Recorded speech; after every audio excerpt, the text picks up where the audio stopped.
Muitíssimo bom dia, boa tarde, boa noite. Como meu irmão tinha falado no vídeo anterior, vamos falar agora sobre cultura dentro da empresa. Eu até falei isso, que eu queria falar de uma cultura familiar que a gente tem, mas a gente falou de família no trabalho, eu acho legal. No último vídeo que a gente postou, que É. tá por aqui em algum lugar, Mas como que a gente entende cultura, assim, sabe? Como que uma cultura, como que você vê uma cultura nascendo e se mantendo em empresas, tá?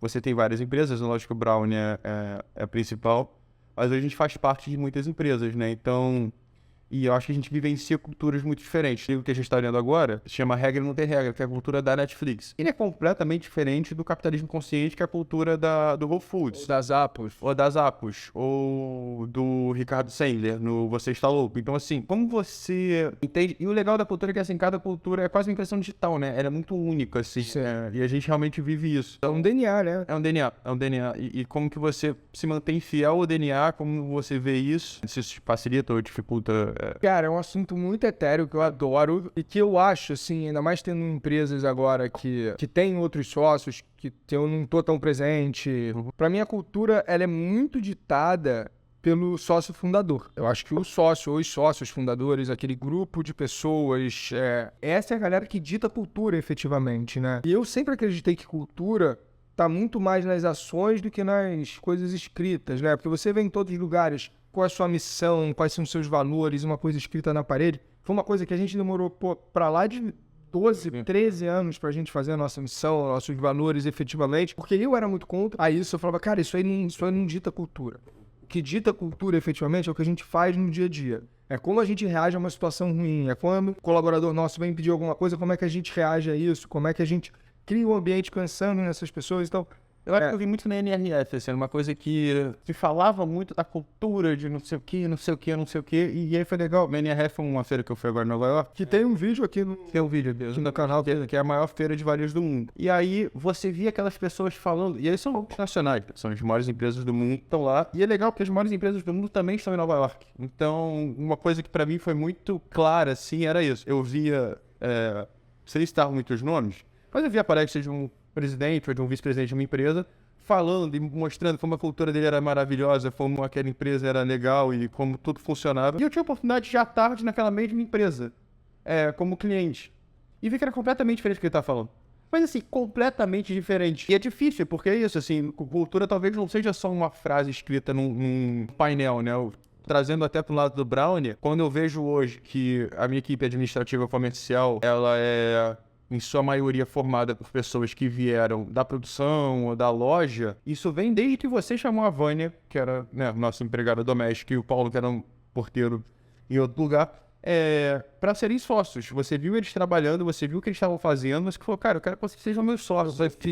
Eu confio neles, exatamente. Assim, eu quero que vocês sejam meus sócios nessa empreitada, sabe? Eu gosto de falar que eles criaram a oportunidade para eles, você não deu oportunidade para ninguém, foi muito criado. Mas assim, tem empresas que não fariam isso, tem pessoas que não fariam isso. Quando você faz, eu acho que isso há 18 anos atrás, 20 anos atrás, sei lá, você dita uma cultura e deixa um exemplo que é seguido até hoje. Porque quando, sei lá, um mês atrás, quando eu precisei de uma pessoa nova no comercial, eu não fui abrir parada, eu não fui ver lá fora. A gente falou, cara, o que é comercial na nossa loja? O que é comercial na nossa empresa hoje? Ah, são as lojas. Quem é o melhor moleque da loja? Quem é que tá aqui? Quem que a gente tem mais confiança? Quem que a gente vê? Pô, vamos pegar aqui as pessoas da loja que já estão aqui há um tempo. Quem que tá há mais tempo? O que a gente consegue fazer? Se aí o Breno vem trabalhar no administrativo. Então, como o Iago veio, como o Luizão veio, é um passo a passo, assim, fica uma coisa muito fácil de ser feita, porque você desenhou isso sem querer, à base de atitudes, há 20 anos atrás. Então hoje a gente basicamente só segue isso. É lógico que não é do dia pra noite, porque a gente precisa estabelecer um monte de coisa, mas sendo constante, fica muito fácil de você... Então, mas é isso, é atitude. É o fato de eu ter chamado o Paulinho e a Vaninha pra ter sido sócio, e aí não sou eu falando, gente, a gente precisa ser igual, tratar todo mundo igual, e você precisa chamar as pessoas de baixo para crescer. Não é isso, mano. Aquilo de fato era verdade pra mim. E eu acho que outro exemplo muito bom é o próprio A Latinha, que é um produto que veio de sobras, né? Então a sobra da produção e a sobra da embalagem, muito antes de se falar de sustentabilidade, muito antes de se fazer. E hoje a nossa empresa, ela é uma empresa que tem uma preocupação ambiental E não a preocupação ambiental de não imprima essa folha desse e-mail, sabe? Esse famoso greenwash. Isso aqui é feito com os pallets que chegam das latas, porque a gente tem um mindset de reaproveitar as coisas. Todos os nossos produtos, pelo que eu me lembro, assim, tirando um ou outro, mas eles são feitos com... O cookie é feito com... Aí não é nem a casquinha, já é a farofa que sobrava. O que sobra Assim como o milkshake é feito com a farofa do que sobra. Então é realmente cultural, é uma coisa... É uma coisa que as pessoas elas já olham para os resíduos, né, para o lixo, com um olhar diferente, cara. Olha a quantidade de farelo de brown tá no chão. Por que os farelos de brown estão no chão? Por que não bota isso num recipiente e cria um produto em cima disso, né? Que é a história do veneno da lata, que é a história das farofas. No chão não, na bandeja. Olha...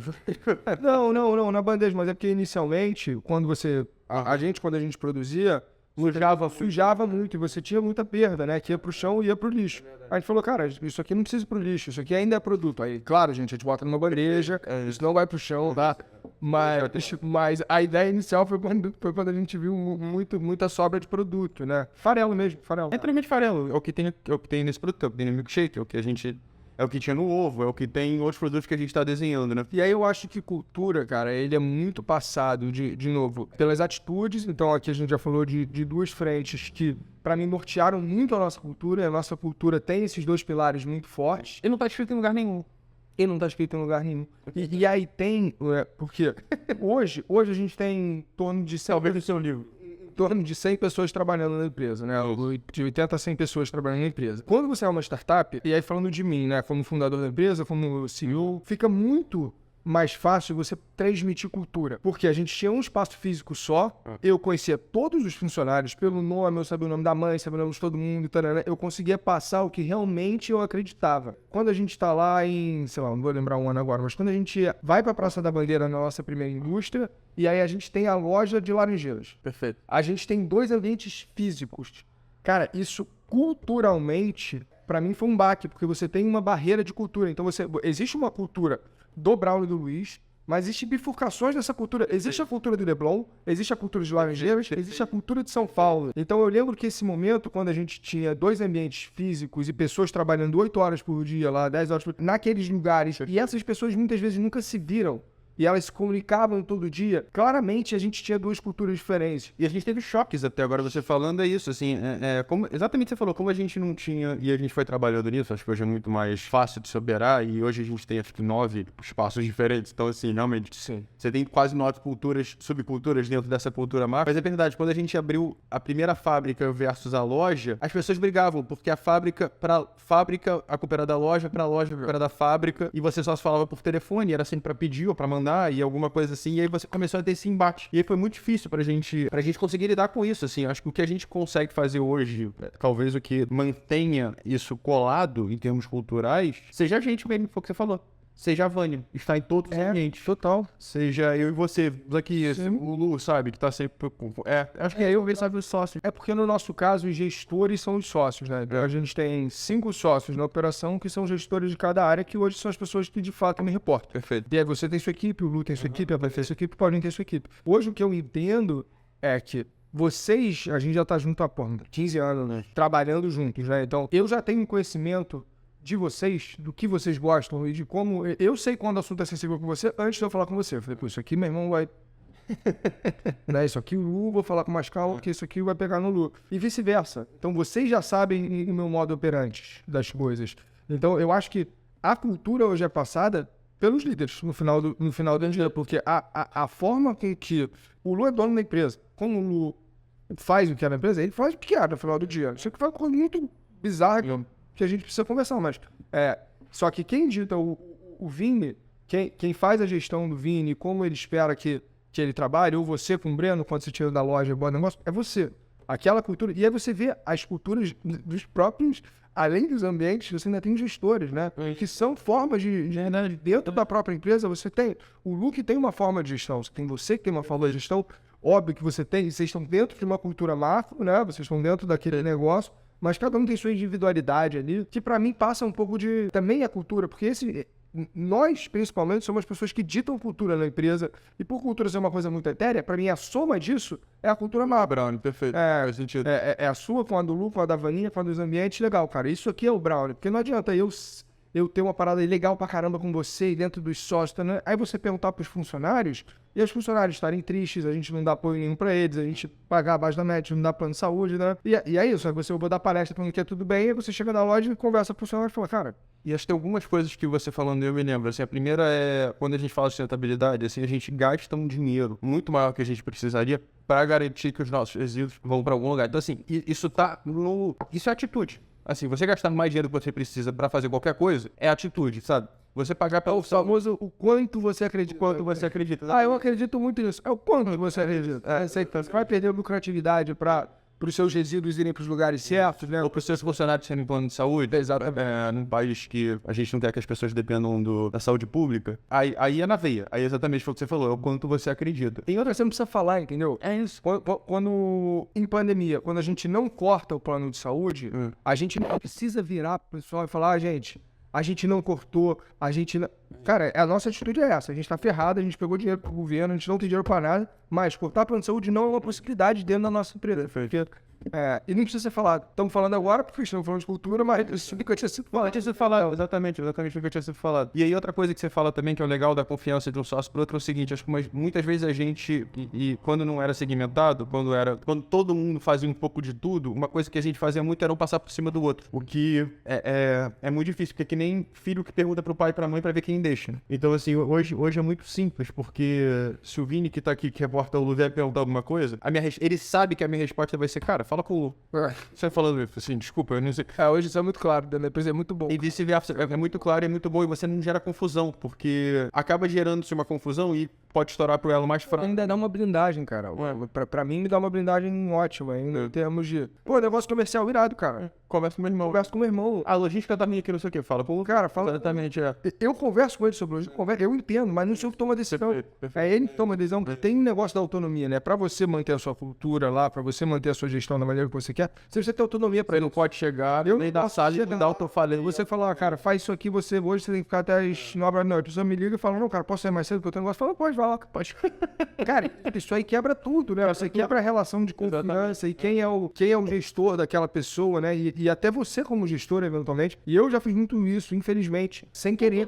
Sem querer, né? Mas eu acho que isso é um processo de amadurecimento. E aí, falando disso, tem uma coisa muito legal que eu lembrei agora que eu queria falar, assim, a última coisa que eu queria falar de cultura, que é a Pâmela, meu braço direito no comercial, né? Eu te contei isso. Tu disse, teve alguma coisa que alguém falou pra... E aí tem ela e tem a Vanessa que reporta ela e ela reporta a mim, né? E eu reporto a você. Mas assim, alguém ligou, ou a Vanessa ligou pra alguém pra perguntar do Brown e a pessoa xingou a Vanessa no telefone. Quando ela pegou o telefone e falou, ó, desculpa, cara, você tem 2 boletos pra vencer aí, cada um é de R$200, você não precisa pagar. Mas o Brown do Luiz não trabalha mais com você. A Vanessa, que é mais nova, tá no comercial, ela falou, cara, peraí, a gente vai perder venda. Por que o Lucas vai pensar da gente perder um cliente? A Pâmela falou, Lucas, eu me resolvo. Porque o Lucas nunca deixou ninguém tratar a gente assim, o Lucas nunca tratou a gente assim. Perfeito. Então eu tenho certeza que a resposta do Lucas ia ser exatamente a resposta que eu tô dando aqui. Com o Lucas eu lido. E aí ela veio me falar. E aí, ao invés de eu brigar com ela, qualquer coisa do tipo, eu falei, cara, parabéns, porque realmente, ninguém vai te ligar xingando aqui, bro. Eu não te xingo, o Luiz não te xinga, ninguém a gente trata bem. Por que um cliente vai falar, tudo bem, ele é cliente, ele é importante pra caramba, mas ele não pode entrar aqui, meter o pé na porta e quebrar a nossa cultura. A gente tem nossos limites aqui, ó. A gente tem nossos limites, exatamente. E aí você, desculpa, por mais clientes, por mais que você compre, você não vai xingar um funcionário nosso. Você não tem esse direito. Isso é muito maior do que qualquer coisa, sabe? Porque, ao mesmo tempo, se eu vir e falo, não, a gente tem que continuar vendendo pra esse cara, Pâmela, desculpa, mas é importante, a gente tem que continuar vendendo pra esse cara, eu quebro toda a cultura de eu estou preocupado com o seu ambiente de trabalho, eu tô preocupado com o que você acha, eu tô preocupado com o que você pensa. Porque imagina como é que essa menina vai daqui a 2 semanas ter que falar pra esse cara, desculpa, não sei o que, a gente realmente vai te tratar, e ele vai xingar de novo. Sim. E ela vai vir trabalhar mais preocupada, ela não vai querer. Então assim, cara, de verdade, termina essa relação aqui, porque a gente não consegue assim, se você vai xingar o seu funcionário, o seu fornecedor, eu não quero lidar com você, sabe? Então, então quando você vê isso se estendendo para as pessoas abaixo de você, é isso. Aí ele entende que você sabe que Isso é cultura notável. Que tá claramente... Excelente exemplo pra gente finalizar nosso vídeo sobre cultura. Dúvidas, sugestões de outras pautas de vídeo, falar sobre mais cultura, é só botar aqui nos comentários e tudo mais. E até o próximo vídeo. No próximo vídeo. Beijo. Beijo.